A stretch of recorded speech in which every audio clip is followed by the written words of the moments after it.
Marrow transplant చికిత్సలో గణనీయమైన పురోగతి సాధించడం జరిగిందని Hyderabad hitech city Yashoda hospital doctor Ganesh Jaishetwar తెలిపారు. కర్నూలులోని యశోద ఆసుపత్రి కన్సల్టెంట్ క్లినిక్లో డాక్టర్ గణేష్ జైషేత్వార్ మీడియా సమావేశం నిర్వహించారు. జూన్ 6వ తేదీ ప్రపంచ బోన్ మ్యారో ట్రాన్స్ప్లాంట్ దినోత్సవం సందర్భంగా బోన్ మ్యారో ట్రాన్స్ప్లాంట్ చికిత్సపై అవగాహన కల్పించారు. రక్త సంబంధ వ్యాధులు మరియు బ్లడ్ క్యాన్సర్లో బోన్ మ్యారో ట్రాన్స్ప్లాంట్ చేయడం ద్వారా కోలుకునే శాతం 80-90% ఉంటుందన్నారు. బ్లడ్ క్యాన్సర్, బ్లడ్ సంబంధిత వ్యాధులు రాకుండా ఉండాలంటే మంచి ఆహారం, వ్యాయామం, యోగా చేయాలని ఆయన తెలిపారు. బ్లడ్ వ్యాధులపై రక్త పరీక్షలు చేయించుకుని వైద్యులను సంప్రదించాలని ఆయన కోరారు. Specialist blood cancer and bone marrow transplant specialist Yashoda hospital హైటెక్ సిటీ తరఫున వచ్చాను.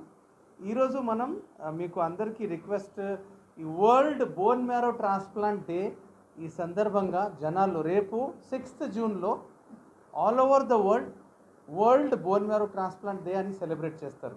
దానికి కారణం జనాల్లో వరల్డ్ బోన్ మ్యారో ట్రాన్స్ప్లాంట్ గురించి ఒక అవేర్నెస్ క్రియేట్ చేయడానికి, అదేవిధంగా బోన్ మ్యారో ట్రాన్స్ప్లాంట్ అంటే ఎలాంటి చికిత్సా పద్ధతి, దాని ఫలితాలు, దాని లాభాలు, దాని ద్వారా రకరకాల బ్లడ్ జబ్బులకి కానీ బ్లడ్ క్యాన్సర్స్కి కానీ ఎంత క్యూర్ అవ్వచ్చు, అవి అన్నీ జనాల్లో ఒక అవేర్నెస్ క్రియేట్ చేసి ఒక పాజిటివ్, అంటే ప్రస్తుతానికి 2024లో బోన్ మ్యారో ట్రాన్స్ప్లాంట్ ద్వారా ఎట్లాంటి బ్లడ్ జబ్బులు ఉన్నా, ఎట్లాంటి బ్లడ్ క్యాన్సర్ ఉన్నా, ఆ బ్లడ్ క్యాన్సర్ ద్వారాకి బోన్ మ్యారో ట్రాన్స్ప్లాంట్ అనే చికిత్సా పద్ధతి ద్వారా క్యూర్ అయ్యే అవకాశం 90% కింద ఎక్కువగా ఉంటుంది. 90% కింద ఎక్కువగా. అదేవిధంగా మన తెలుగు రాష్ట్రంలో జనాల్లో చాలా అవగాహనలు ఉన్నాయి. అంటే bone marrow stem cell donation అంటే ఒక కిడ్నీ కానీ లివర్ కానీ ట్రాన్స్ప్లాంట్లో ఎలా ఆ డోనర్ అవయవం డొనేట్ చేస్తారు, అదేవిధంగా బోన్ మ్యారో ట్రాన్స్ప్లాంట్లో మేము డోనర్ నుంచి బోన్ మ్యారో ఆపరేషన్ ద్వారా తీస్తాము, దాని ద్వారా డోనర్కి చాలా ఇబ్బంది ఉంటుంది, ప్రమాదం ఉండొచ్చు అని అవగాహన. అది ఒక తప్పు. So bone marrow stem cell donation అంటే ఒక బ్లడ్ డొనేట్ చేసేలాగా, బ్లడ్ ప్లేట్లెట్ ఎలా హెల్తీ డోనర్స్ డొనేట్ చేస్తారో అదేవిధంగా స్టెమ్ సెల్ కూడా మనం బ్లడ్ తీసేలాగా స్టెమ్ సెల్ తీస్తాము. ఎటువంటి సర్జరీ కానీ ఈ డొనేట్ చేసిన స్టెమ్ సెల్ డొనేట్ చేసిన డోనర్కి ఎటువంటి ఇబ్బంది, ప్రమాదం, ఎటువంటి రిస్క్ అనే ఉండదు. స్టెమ్ సెల్ డొనేట్ చేసిన వెంబటనే ఈ డోనర్ వాళ్ళ పనికి జాయిన్ అవ్వచ్చు. అంత సింపుల్, అంత ఈజీ.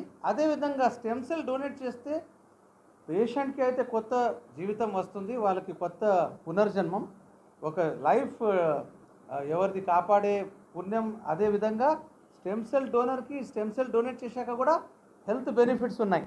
అంటే మనం వింటూ ఉంటాం, బ్లడ్ డొనేట్ చేస్తే ఆ బ్లడ్ డొనేట్ చేశాక మన బాడీలో కొత్త బ్లడ్ తయారయ్యి అది మన ఆరోగ్యానికి చాలా ఫాయిదాకారకంగా ఉంటుంది. అదేవిధంగా స్టెమ్ సెల్ డొనేట్ చేసే వాళ్ళకి కొత్త స్టెమ్ సెల్ జనరేట్ అయ్యి ఆ కొత్త స్టెమ్ సెల్ ద్వారా వాళ్ళకి చాలా హెల్త్ బెనిఫిట్స్ ఉంటాయి.